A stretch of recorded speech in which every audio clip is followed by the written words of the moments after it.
à tous, petite vidéo pour vous tourner un point lecture juste avant un mini point réception parce qu'en fait je l'ai déjà tourné et que j'ai complètement zappé ce livre. Il y en a un autre que j'ai zappé mais il va être dans le point lecture donc on va faire du 2 en 1. Le cahier d'activité des hypersensibles de Hélène Aron aux éditions Le Duc. J'ai déjà lu le livre sur l'hypersensibilité qu'elle avait fait qui m'avait rassurée en fait d'une certaine manière. Et là c'est des exercices qu'elle fait pour pouvoir mieux le gérer en fait. Parce que bon, moi en fait j'arrive à bien le gérer. Déjà j'ai appris ça. J'ai rencontré quelqu'un qui pouvait m'aider là-dessus. Je suis encore en contact avec elle. Et je vais peut-être même la voir régulièrement, donc c'est plutôt bien pour moi. Elle m'a dit que je gérais très bien. Maintenant je sais qu'elle mon hypersensibilité s'est accentuée. Du coup je pense que ça va pas être une mauvaise idée, d'autant que j'ai regardé vite fait les chapitres. Il y en a quelques-uns qui m'intéressent plus que d'autres, honnêtement.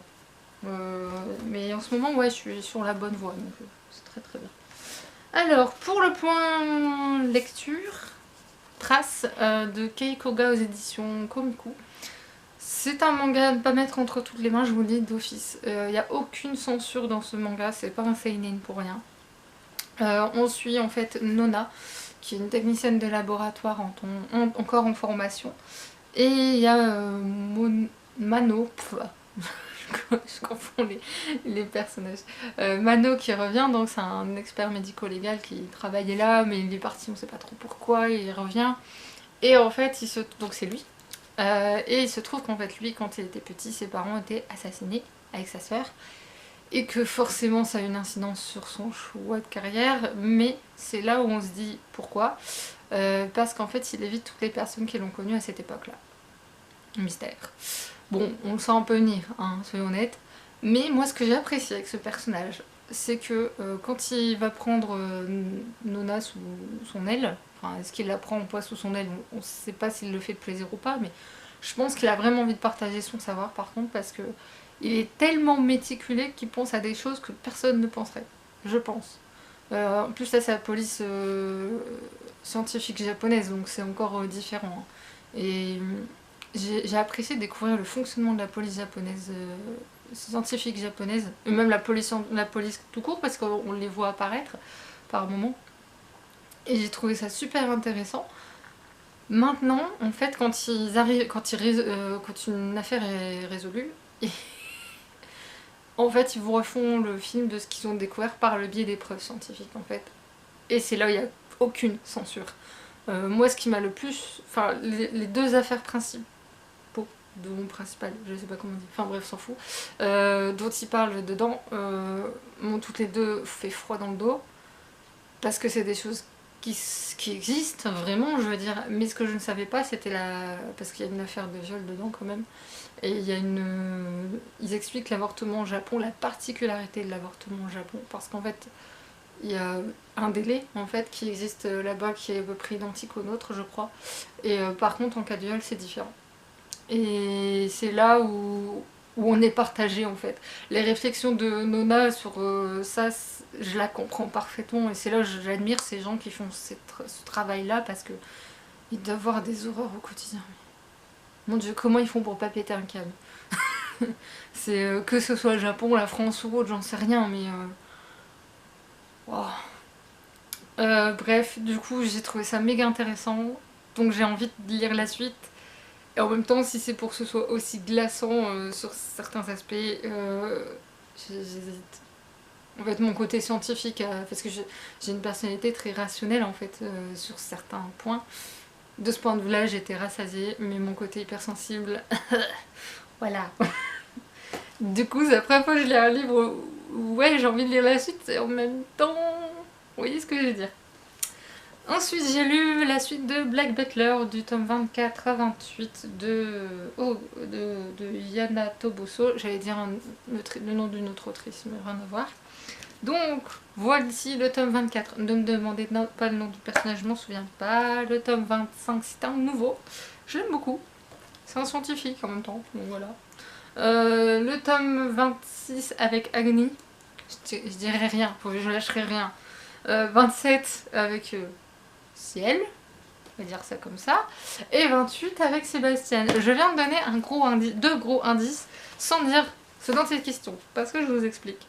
je dis ce que ma meilleure amie m'a expliqué, parce que moi je sais pas ce qui se passe au Japon ou autre.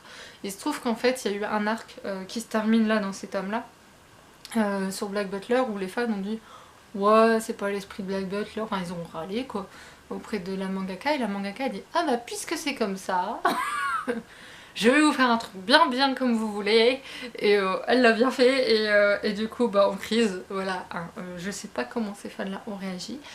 Moi je sais juste que quand j'ai acheté le 28, j'avais pas encore lu les autres en fait. J'ai lu, j'ai lu le 24 là récemment, puis du ouais, bon sans plus quoi.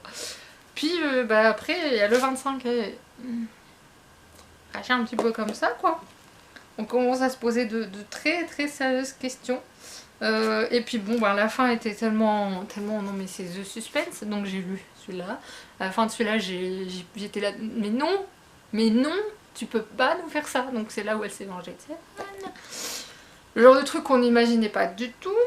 La fin, ça se passe comment déjà? Parce que je me souviens plus de la façon dont ont été coupés les tomes en fait. Je crois que c'est celui-là, il y a la fameuse révélation.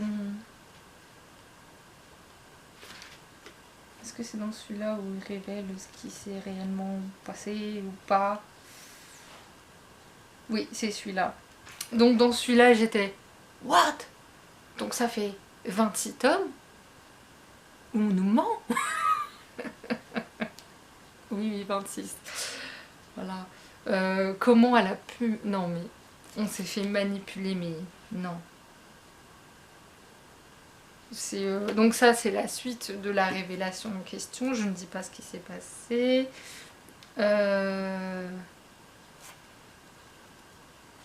Et là bah voilà, enfin bref, tous ces 3 autres tomes là en fait c'est l'explication de la manipulation dont nous avons été victimes de la part de l'autre qui se... Voilà, et il y avait ce petit cadeau, alors c'est ma meilleure amie quand elle l'a vu elle m'a dit oh c'est joli par rapport à ce qui se passe. Donc je vous le montre pour ceux qui auront lu, on va dire ah mais vraiment bien. Et les autres vont dire et moi j'étais et après il y avait oh my god, comment c'est fait trop avoir. D'ailleurs j'ai tellement je me suis couchée à minuit et quart parce que j'étais censée en lire un le soir. Je me suis retrouvée à lire les 4 d'affilée parce que je pouvais pas, et à la fin je voulais lire le 29 qui est pas sorti. J'ai saoulé ma mère le lendemain avec ça. Je sais plus où on est allés toutes les deux. Je crois qu'on est allés au Furet ou... Je sais plus, enfin bref, on est parti. Je lui ai dit avec la série. Oh, ma mère elle m'a regardé, mais si, elle m'a dit pardon. Parce qu'elle connaît un peu les bases de la série Black Butler. Mais parce qu'elle a dit que c'est le genre de série qui lui plairait bien, mais le format manga lui plaît pas en fait. Du coup je lui raconte un peu. Et là elle était... Hein. Elle était choquée. En roman, L'Ange génétique, le tome 1, La main de Witsilo Pochli, de MC White, c'est une française. Je la remercie d'ailleurs de m'avoir confié son livre. C'est de l'auto-édition mais sur Books on Demand. Ouais. Je le dis parce qu'ils m'ont demandé de dire le nom de leur site. Donc voilà, je vous dis BOD. Et en fait, c'est de la dystopie, mais atypique. En fait, elle s'est amusée à garder les codes de base pour mieux les retourner. Et ça, c'était bien fait. J'ai adoré la base de cette dystopie où elle dénonce les nouvelles technologies et enfin, l'importance que les nouvelles technologies prennent sur le reste, l'impact de la science au quotidien, quand on oublie l'humain en tout cas, les réseaux sociaux aussi, l'informatique, beaucoup d'informatique et de mathématiques dedans. Alors je vous rassure, il n'y a pas de détails, c'est pas hyper détaillé hein, sur tout ça, mais c'est intéressant dans la façon dont c'est écrit et dont le cerveau peut fonctionner, parce que c'est des gens, enfin la plupart des personnages là-dedans sont vraiment, sont vraiment à fond dedans quoi. Et bah, d'ailleurs le despote c'est un scientifique complètement fou, l'humain il s'en fout, pour lui c'est des pions qui déplacent quoi. Donc s'il meurt devant lui pour son plaisir personnel, c'est très bien. Vous voyez genre. Alors il peut paraître un peu... voilà. Pour certains, je pense que ça pourrait poser problème ce personnage. Moi j'ai dit non parce que ça doit exister malheureusement. Donc voilà. Il suffit de voir certains crétins à la télé. On va pas y revenir. Mais pour les autres personnages, donc il y a Ombre qui est le bras droit de ce fameux savant fou. Ombre était très intéressante au début, mais très vite je me dis en fait t'es débile. Voilà, c'est ce que... En fait, ce personnage est entre deux eaux. C'est-à-dire il ressent beaucoup d'émotions. Et en même temps, il a son côté bras droit qui doit assurer la sécurité du pays. Et du coup, il a ce côté... C'est une très très bonne réflexion qu'il a, mais il y a son côté trop émotionnel qui ressort trop. Et c'est là où j'ai pas trop adhéré sur ce personnage. J'ai dit un dommage parce qu'elle aurait pu le construire autrement. Plus de subtilité aurait été bien. Mais bon, c'est pas grave. Et il y a Déborah. Et alors Déborah, mon dieu que je l'adorais. C'est une jeune fille de 16 ans qui est encore à l'école donc, mais qui a un QI extrêmement élevé, qui est meilleur que le despote en tout ce qui est scientifique, informatique, etc. Et en fait, ce personnage, je peux pas trop en dire sur ce personnage parce que sinon je vais vous spoiler tellement de trucs, mais je l'ai adoré. Et il y a la présence de la mythologie aztèque dedans qui est méga intéressante. Parce que même moi qui ai fait un exposé là-dessus pour l'école il y a longtemps, certes, mais je savais pas qu'il y avait plusieurs dieux aztèques. Je ne le savais pas. J'ai appris des trucs. C'est super intéressant. Et j'ai adoré un autre personnage dedans, mais j'ai oublié son prénom, le pauvre chéri. Rakin était pas mal. Je peux pas dire, je peux rien dire sur lui. Par contre sur Ivan, l'autrice m'a dit qu'apparemment il serait plus présent dans le prochain tome. J'espère parce que c'est un personnage en or. Il y a de quoi exploiter des trucs avec lui. De quoi faire des situations aussi assez comiques parce que le gars c'est un scientifique pur en fait. Quand il est dans son truc, t'as beau dire ce que tu veux au gars, il peut y avoir une bombe qui éclate à côté de lui. Voilà. J'exagère un peu le trait mais c'est pour vous donner l'idée. En fait je pense sur les personnages peuvent paraître en fait à chaque fois très stéréotypés, ils le sont pas du tout. C'est ça que j'ai adoré, c'est que le cliché du triangle amoureux dans la dystopie, il n'y a pas. Le cliché de la fille qui représente la rébellion, il n'y a pas. Malgré elle, je précise, parce que souvent en dystopie c'est ça, là il n'y a pas. Le despote, ça change en fait aussi au niveau du despote, parce que c'est... Les despotes des rares dystopies que j'ai lues, à chaque fois c'était le même schéma, là il est très différent quand même. Donc, enfin je trouve. Et j'aime bien parce qu'il y a des sous-histoires. Et ça, les sous-histoires, ça a son importance. Voilà. Ensuite, fait 8 des guillotines de Karim Berouka aux éditions J'ai lu. Comment je vais vous parler de ce livre pour résumer, il y a une femme qui sort d'une plaque d'égout en robe à l'ancienne. Alors on n'a pas l'époque, mais on imagine qu'on doit être de nos jours à peu près. En robe à l'ancienne, avec des talons, enfin bref. Et elle va voir Marc Aurèle, qui est un détective privé, et lui donne plusieurs photos en lui disant « Je veux que vous me trouviez une personne avec ce sourire-là. » Ok. Et t'as d'autres infos? Non. Débrouille-toi.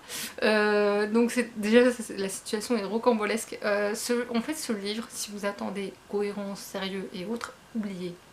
Mais oubliez, c'est le truc où en fait vous allez vous éclater parce que vous allez revoir vous allez voir des références à des films, à des, je suppose des jeux vidéo ou des livres. Après moi il y a des références que j'ai pas, je vous le dis d'office. Hein. Mais il y avait Harry Potter, j'ai rigolé quand il a placé Harry Potter, j'ai dit non mais sérieux. Il y a d'autres références après, mais et j'ai bien aimé parce qu'il y a toujours ce parallèle entre donc la dame en question c'est une fée en fait. Et elle doit rechercher une... on comprend pas trop la situation, on est comme Marc Aurèle en fait, on suit Marc Aurèle. C'est assez drôle en fait. On suit après d'autres personnages aussi. Hein. Mais en fait l'affaire de Marc Aurèle ça va se recouper avec celle de son ami Étienne qui est lui policier, dans la section crime grave, etc. Et ça va là devenir du grand n'importe quoi. Et j'ai adoré. Et j'ai adoré le gars qui se fait appeler premier de la classe. Le mec est d'une intelligence incroyable. Et tout du long, au bout d'un moment, j'ai commencé à me poser des questions sur ce personnage. Je pensais avoir la réponse à la fin et je l'ai pas eu. Je suis frustrée. J'ai pas la réponse à ma question. Enfin, il y a une sous-réponse, mais comment tu la apprends toi, lecteur, en fait? J'aurais préféré qu'il pose les mots directs. Et en même temps, je me mets à la place de premier de la classe. Et je me dis, ouais. D'ailleurs, premier de la classe, pendant la majeure partie du livre, les deux, enfin le policier et Marc Aurèle disent sur le terrain, lui non, hein, parce que de toute façon dès qu'il voit un cadavre il vomit, c'est comme ça qu'on sait si la personne est morte ou pas. Pour vous dire que vous avez... Et en fait il va se transformer à un moment donné le mec, T-A-E. J'adorais ce personnage. Je veux un livre spécialement sur lui, ça peut être très drôle à faire, je pense. Il y a des gags à faire. C'était une chouette lecture, mais il faut la lire sans prise de tête. Voilà, il faut pas attendre quelque chose... C'est vraiment pour se détendre. Et le premier livre lu cette année, juste après Trace, parce que après Trace, avant de dormir, lire Trace, ça c'est violent. Du coup j'ai lu ça, 7 jours pour renaître, de Louis Raffin aux éditions Glyph. On suit un monsieur qui, un voleur, voilà, qui est en cavale et qui se retrouve devant la porte d'un monastère tibétain. Il veut juste un refuge, mais en fait, ils vont l'accepter. Alors, comme forcément il y a la barrière de la langue, ils savent pas trop que ce monsieur n'est pas tout à fait honnête, on va dire. Mais étonnamment, en fait, il va rester là parce qu'il neige, en fait, la neige bloque la route et tout ça. Enfin, bref. Et en fait, il va rencontrer quelqu'un là-bas et il va y avoir, à partir de ce moment-là, en fait, c'est les discussions qui sont vraiment intéressantes dans ce livre. Le postulat de base, on s'en fout.